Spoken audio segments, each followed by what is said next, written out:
다음 이제 LA 차저스에 대해서 얘기를 해보도록 하죠. 차저스가 11승 6패를 기록을 하면서 지구 2위에 머물렀고 와일드카드 진출했습니다만 탈락을 했습니다. 그러니까 시즌 출발은 뭐 너무 좋았죠.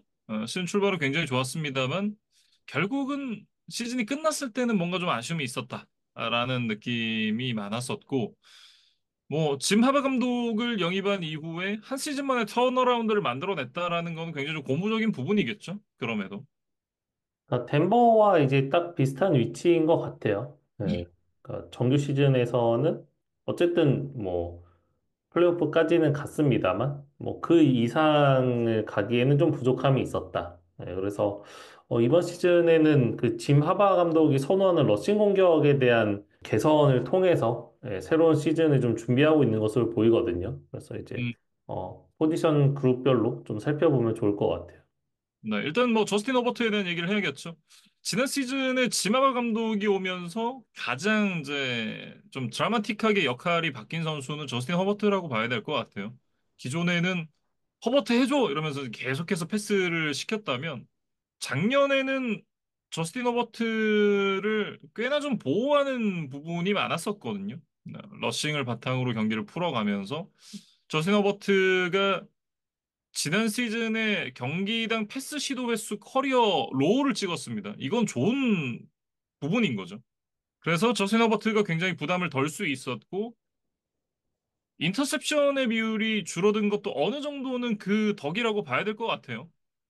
그러니까 허버트의 앞선 커리어 평균 인터셉션 비율이 1.4% 정도였는데 지난 시즌에는 이제 0.6%로 거의 절반 이하로 떨어졌거든요. 음, 그래서 뭐 이전처럼 막 5천 야드를 넘기는 폭발력은 보이지 않았지만 네, 안정감이 훨씬 좋아졌다 이런 이제 평가를 할 수 있을 것 같고 음, 백업 쿼터백으로는 이제 타일러 하이니키와 1년 계약을 연장하면서 올해도 함께 하기로 한 가운데 1라운드 픽 출신인 트레이 랜스와 1년 계약을 또 추가적으로 맺었습니다. 그래서 음. 뭐 플랜 B, 플랜 C까지 일단은 준비를 해둔 상황이에요. 이렇게 되고 보니 트레이랜스를 1라운드 전체 3번 픽이었죠. 예. 나이너스가 1라운드 전체 3번으로 랜스를 뽑았던 게 물론 저 전화위복으로 맨 마지막 픽에서 프랜차이즈 쿼터백을 건지긴 했습니다만 랜스를 뽑은 건 잘못된 선택이었다라는 게 조금 증명이 되는 것 같아요. 뭐 어쨌든 랜스도 본인이 아직까지는 뭔가를 보여줄 만한 그런 기회들이 많지 않았었기 때문에 물론 차저스 입장에서 그 기회가 랜스에게 주어진다라는 건 굉장히 안 좋은 시나리오겠습니다만 뭐 랜스도 더 늦기 전에는 한 번쯤 빛을 볼 수 있는 기회가 오면 좋겠다라는 생각이 개인적으로 들긴 합니다. 그러니까 한 번 정도 주전 기회를 좀 꾸준히 보장받으면서 이 음, 선수의 드래프트 당시의 어떤 기대감이 뭐 실제 필드에서 나오는지 한번 그냥 확인을 해보고 싶은 생각이 드는 것 같아요. 음. 그리고 이제 러닝백 쪽이 아무래도 또 이번 오프시즌에 차저스가 굉장히 신경을 많이 썼던 포지션 그룹인 것으로 보이죠. 지난 시즌에 J.K. 더빈스 그리고 거스 에드워즈 이 레이븐스 출신의 듀오를 한꺼번에 데리고 왔는데 두 선수 모두 이제 부상 때문에 결장하는 기간들이 좀 있었습니다. 그러면서 결과적으로는 아주 성공적이진 않았다라고 평가를 해야 될 것 같아요. 음. 실제로 이제 러싱 시도 횟수로 보면 리그 32개 팀 중에 이제 11위 정도에 위치를 했었던 차저스였던데 반해서 경기당 러싱 야드는 17위에 그쳤거든요. 네, 음, 그래서 결과적으로 이제 시도 대비 효율이 나오지 않았다라고 보는 게, 뭐, 통계상 맞는 표현인 것 같고, 결국 FA가 됐던 이 JK 도빈스와는 재계약을 하지를 않았습니다. 음, 그리고 거스 에드워즈는 사실 2년 계약을 했었기 때문에 1년 정도 더 계약이 남아 있었음에도 불구하고 방출을 시키면서 좀 대대적인 변화를 시도를 했어요. 음. 일단 피츠버그에서 5년차 옵션을 받지 못했던 나즈 해리스를 1년 525만 달러에 영입을 했습니다. 사실 이제 피츠버그에서 뛰었던 4년 동안을 좀 돌이켜 보면 러싱 시도당 평균 전진 야드가 4야드가 안 넘었으니까 이 선수가 1라운드 픽값을 했다라고 얘기하기는 좀 어렵죠. 네. 효율성이 뛰어나진 않았습니다만 이 선수의 장점은 건강함입니다. 물론 이제 건강한 게 단점이 될 수도 있긴 한데 정규리그 그리고 플레이오프를 포함해서 팀이 치렀던 71경기에 모두 선발로 출장을 했을 정도로 건강했었거든요. 네. 거기다 이제 네 시즌 모두 1000 러싱 야드를 넘길 정도로 꾸준한 모습은 보여줬으니까 이 선수가 A급, S급이라고 보기는 어려운 선수지만 뭐 B볼 정도는 충분하게 줄 수 있는 성적이었다. 이렇게 얘기는 해야겠죠. 음.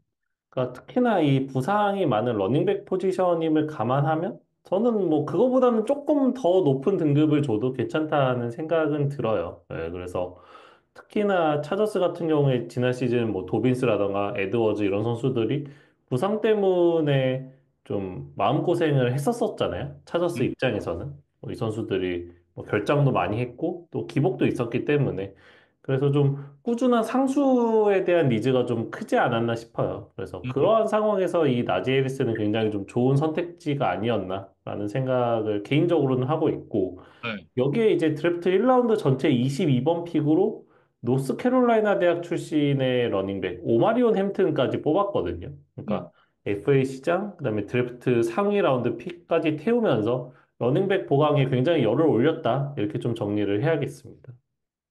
오마리온 햄튼 선수는 이제 엘리트 수준의 스피드라고 보기는 조금 어려움이 있습니다. 다만 이 선수가 오픈 상황에서 넓은 보폭을 활용해서 수비를 따돌리는 능력이 뛰어나다. 뭐 이런 평가들을 받고 있고 예전에 그 레비언 벨과 같이 이제 필요한 상황에서 감속을 하고 다시 가속을 하는 그런 능력이 좀 뛰어나다라는 평가를 받고 있어요. 거기다가 이제 방향 전환까지.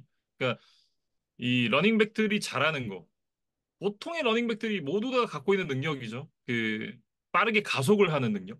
근데 가속을 했다가 순간적으로 감속하는 능력은 모든 러닝백들이 갖고 있는 능력은 아니거든요. 정말 몇 명의 선수들만 갖고 있는 능력인데 그걸 갖고 있다라는 평가입니다. 음.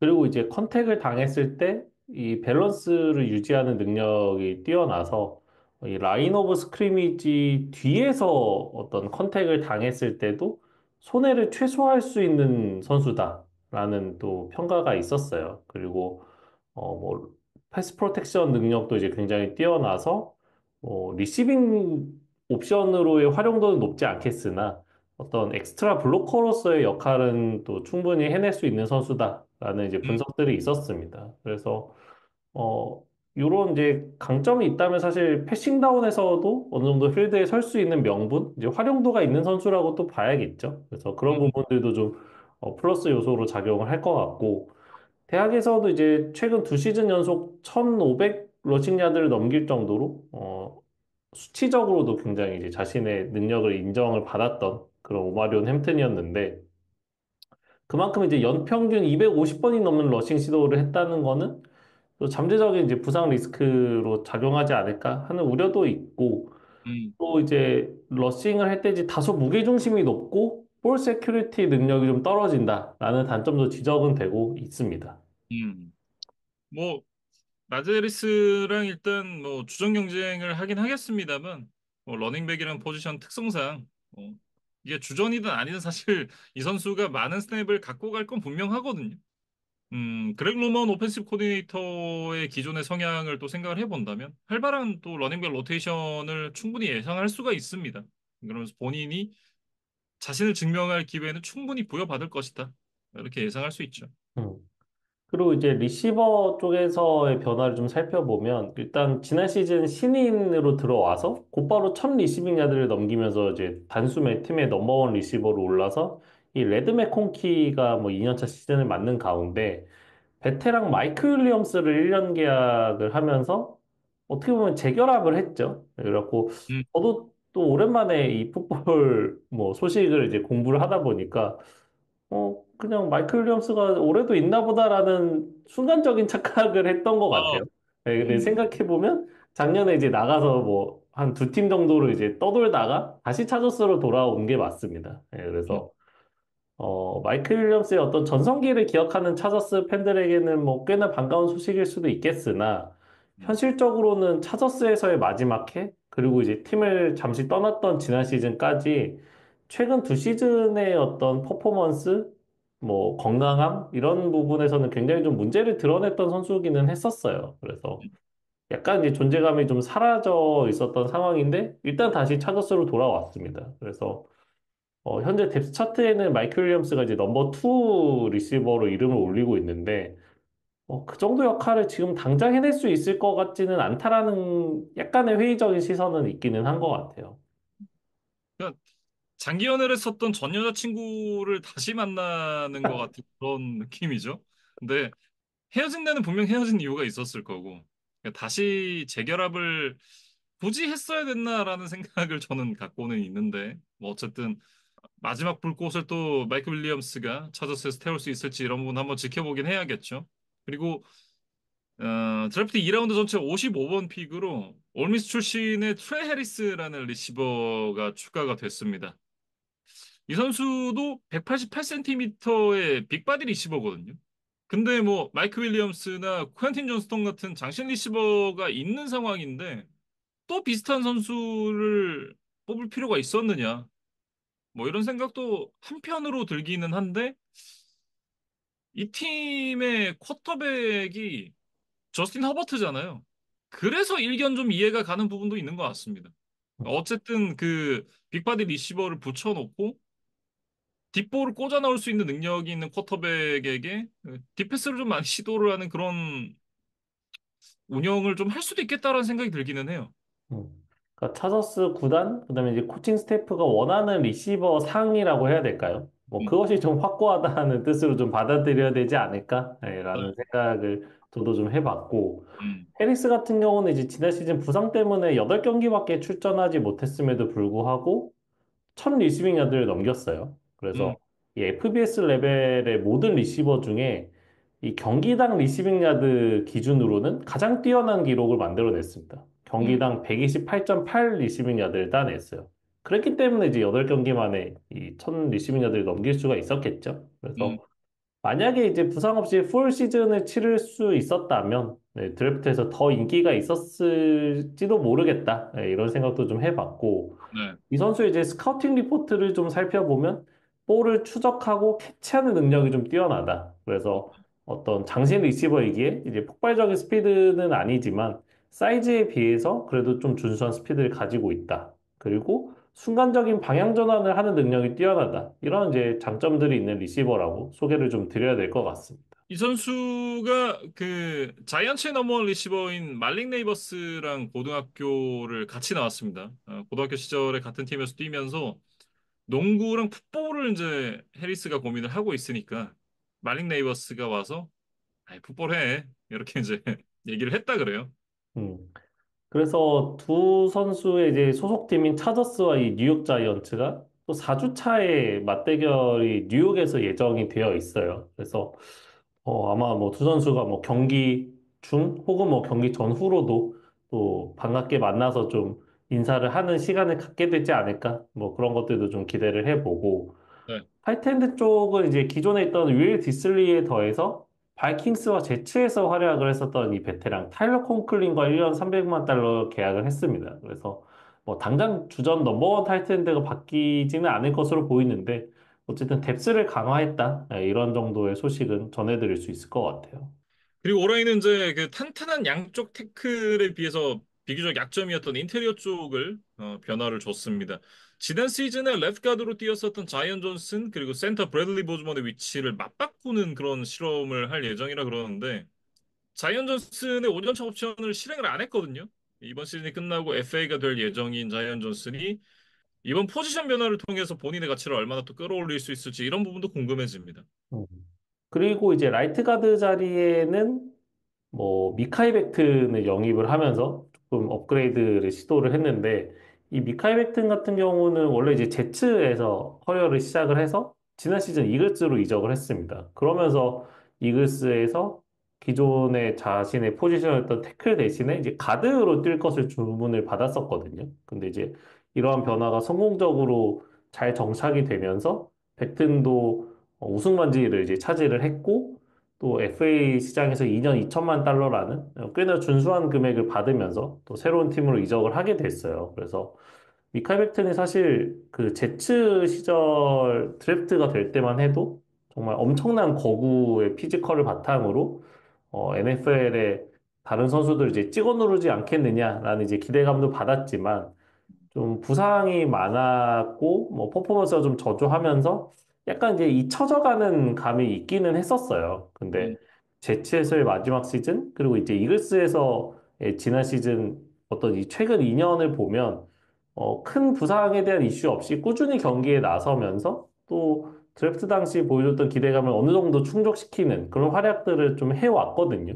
예, 그래서 차저스에서의 또 첫 시즌에서는 어떤 변수가 있을지 모르겠지만 또 좋은 활약을 한번 기대를 해봐야 될 것 같고 이 전체적으로 보면 레프트 가드와 센터 쪽에 대한 의문 부호는 여전히 남아 있지만 리그 탑 10 정도 안에는 충분히 들 수 있는 오펜시브 라인이라는 평가를 받고 있습니다.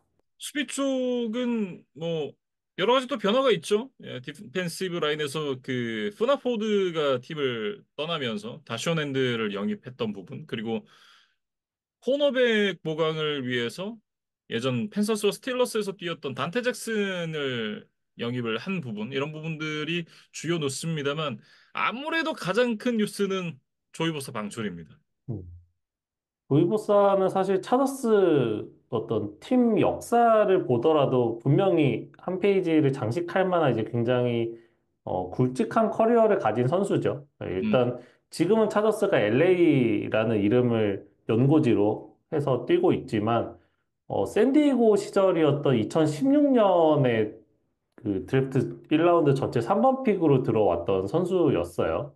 그러면서 데뷔 시즌에 디펜시브 루키 오브 더 이어에도 수상이 됐고, 차저스에서 뛰었던 9년 동안 프로볼에 이제 5번이나 선정될 정도로 이 프랜차이즈 스타로 활약을 했었습니다. 그래서, 개인적으로는 필립 리버스가 팀을 떠난 이후에는 차저스 하면 가장 먼저 떠오르는 이름이 조이 보사가 아니었나라는 뭐 생각을 하는데, 뭐, 역시 이제 비즈니스 세계는 좀 냉정하다. 이렇게 봐야겠죠. 뭐 2020년이었죠. 5년 1억 3,500만 달러라는 거액의 계약을 맺었었고 데뷔 이후에 첫 6시즌 동안 두 자릿수 획을 기록을 했던 것이 4번이나 됐으니까 이 선수가 뭐 차저스를 대표하는 선수기도 했습니다만 리그 자체를 대표하는 엣지 러셔로서도 이름을 날렸었거든요. 다만 2022년부터 이제 부상 그리고 부진 그리고 노화 이런 부분들이 겹치면서 전성기 대비 지금 폼이 많이 떨어졌습니다. 근데 올해 캡스페이스가 3,600만 달러였거든요. 그러니까 차저스 입장에서는 이 계약을 계속해서 끌고 가기가 조금 어려웠다라는 생각이 들고 결국은 이제 그 어른의 이해관계, 어른의 논리로 인해서 보사가 방출이 됐는데 그러면서 차저스가 2,500만 달러의 캡을 확보를 했거든요. 물론 이제 나중에 다시 다루겠습니다만 그 빌스로 조이 보사가 가게 됐는데 이적을 한 이후에 어떤 활약을 펼치게 될지도 굉장히 좀 궁금한 부분이고 차저스가 조이 보사의 공백을 일단은 3년 차를 맞는 툴리 트위플로투의 비중을 높이면서 메울 것으로 보이는데 이 트위플로투가 물론 이제 조이 보사의 최근의 퍼포먼스를 생각하면 그 공백을 메우긴 어렵지 않을 것이라는 생각이 저는 들기는 해요. 다만 트위플로투가 얼마나 해줄 수 있을 것인가 이런 부분도 한번 지켜봐야 될 포인트겠죠. 음. 3위 드래프트 픽을 이 엣지 러시에 쓴다거나 아니면 이제 FA 시장에서 조이 보스의 존재감을 대체할 만한 뭐 빅네임을 영입한다던가 이런 움직임은 없었어요. 그래서 일단 내부 자원이 이 투이플로트에게 좀 뭐 개인적인 발전을 좀 기대하고 있는 그런 상황으로 보이고 음. 이번 시즌 차저스의 성적은 역시 그 새로 들어온 두 명의 러닝백, 이 나지 해리스, 그다음 이제 신인 오마리온 햄튼에게 좀 달려있지 않나 싶어요. 예.